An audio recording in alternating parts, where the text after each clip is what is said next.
There are very few skills that I've picked up along the way that have been as pivotal for me as understanding some baseline things about statistics. More specifically, or maybe more to the point, it's not just statistics, it's sort of the point of intersection between statistics and experimental design and the reporting out thereof. By reporting, I mean, the sort of traditional example would be someone's watching the news at night or whatever, and they say, oh, this study proves such and such. So it's an intersection between those things. It's understanding sort of some basic things about statistics in combination with understanding how a good, or in some cases not good, scientific experiment or study or survey or whatever, how that's put together. And then in combination with how people go about conveying this information to the public. You take those three things, understanding that intersection point, I have found to be just one of the most formative and important things that I learned along the way. And I use it probably daily, but at least weekly, the understanding of these pieces.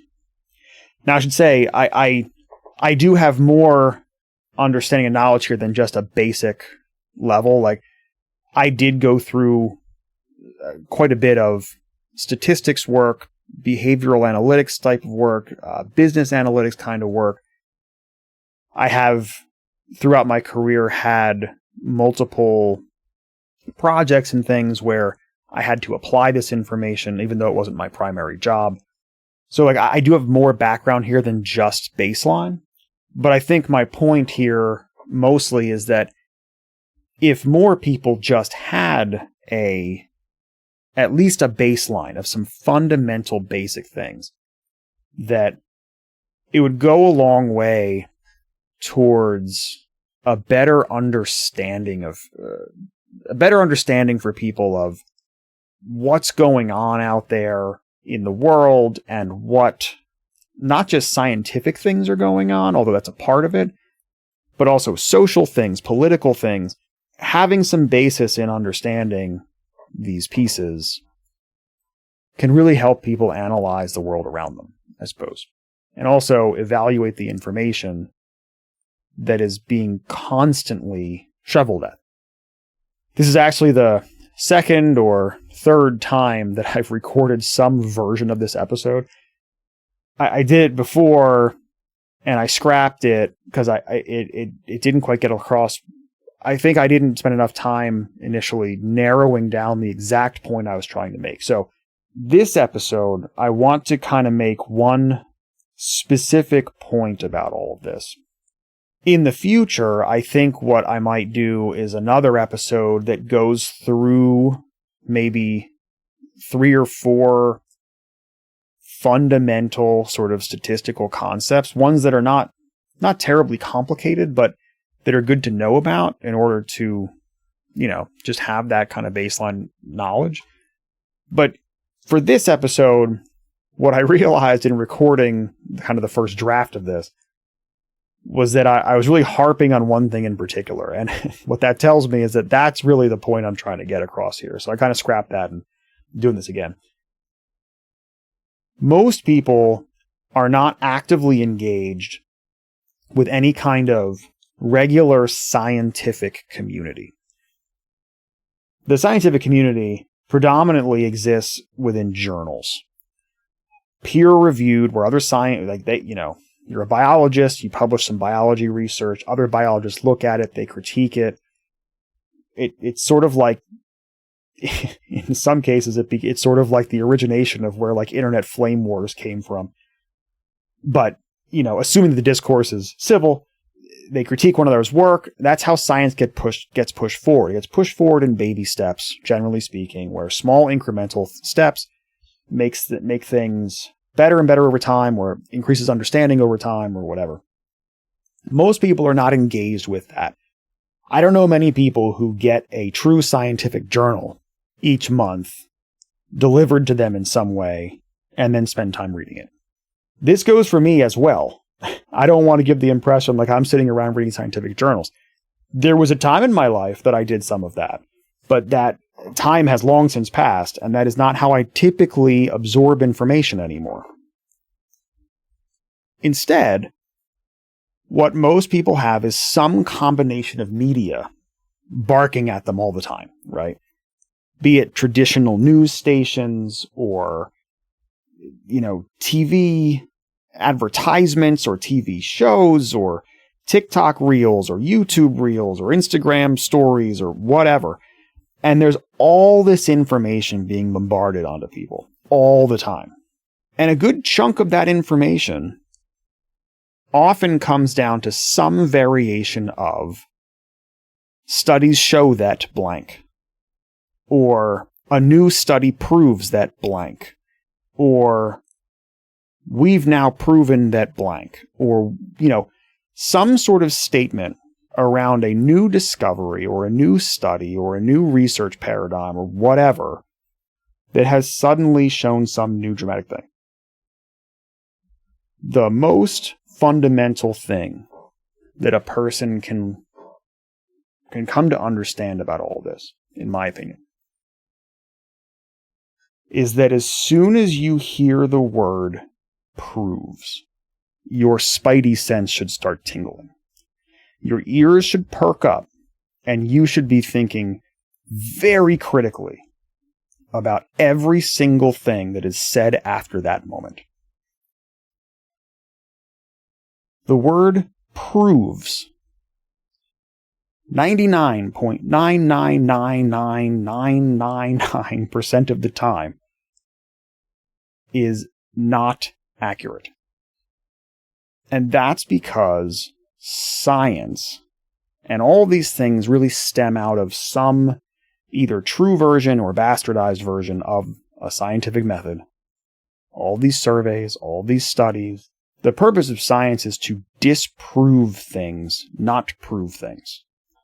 So the idea is that if something happens, if there is some effect in the world, and there are 20 possible explanations, the job of science is actually to disprove 19 of those. It is not to prove the last one. By definition, when you study this stuff, you can't prove anything, not really. What you do instead is lend support to something. You can show support in favor of a particular conclusion. That's done by disproving other things behind the scenes, but it is a factual thing, so this is the distinction. If you hear someone reporting out saying, new study proves, you should probably call bullshit on that every day and twice on Sunday.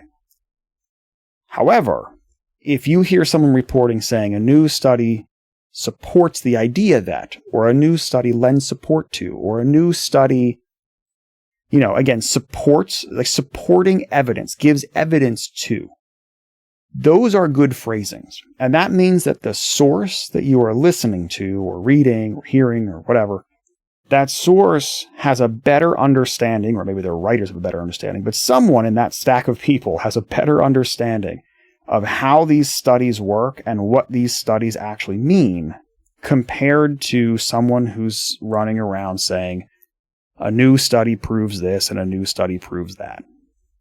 Now, I'm totally open to the idea that maybe they say prove, but they mean supports, and they just, don't know any better, and that's fine. But it becomes a vicious cycle when you have people reporting on studies, routinely putting out there in the world, saying that they prove things when they don't. In order to prove something, that line does get crossed eventually. Like, there are certain things the scientific community is willing to come together and say, we have proved that blank. But that happens after not tens, not hundreds, but usually thousands of studies that repeatedly show the same sorts of results, that repeatedly disprove the same sets of alternative ideas, that just repeatedly, over and over and over again, over the course of decades, show the same supporting evidence for the same idea over and over and over again until there is simply nothing left, no plausible deniability left. And the community can kind of group up and say, we have proven this. That is a thing. It happens eventually. But whatever the latest story is that you saw on your TikTok reel probably didn't fit that bill.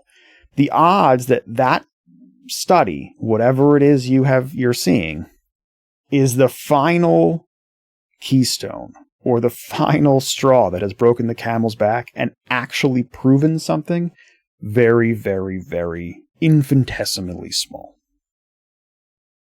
It's just a mindset shift that I think is really powerful, is this idea of moving your mindset from thinking that things have been proven to understanding that what has happened is that there has been support lended in that direction. And I'm not going into anything here about what are the, what possible experimental design flaws were there.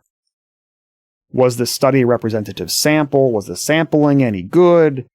Are they overgeneralizing their conclusions? Are they interpreting the results correctly? I'm not talking about that. I'm willing to assume all that away. All I'm really talking about is this one key piece of next time you're hearing a story on something or you're reading about something and it says the word prove or proves or proof, that should perk you up. It should perk your ears up and make you look real critically at whatever it is this person's going to say from here on out. Because odds are their reporting is either designed to be sensationalized in some way, or they just don't really know how to report on this kind of information. So, small terminology piece, very, very substantial mindset shift. Again, there's some other things that I think are really worth diving into on these topics. I'll save that for another episode, but just pay attention to this next time you hear it. And the more you become aware of it, it's sort of one of those things where once you see it, you can't unsee it, that kind of thing. It's kind of like that. Once you start hearing it and you internalize this sort of thing, you start questioning an awful lot of what gets reported because so much of it, at the very least, is being misreported and also very likely has some pretty substantial design flaws under the hood. But at the very least, whatever it is that they're claiming has been proven probably has not been.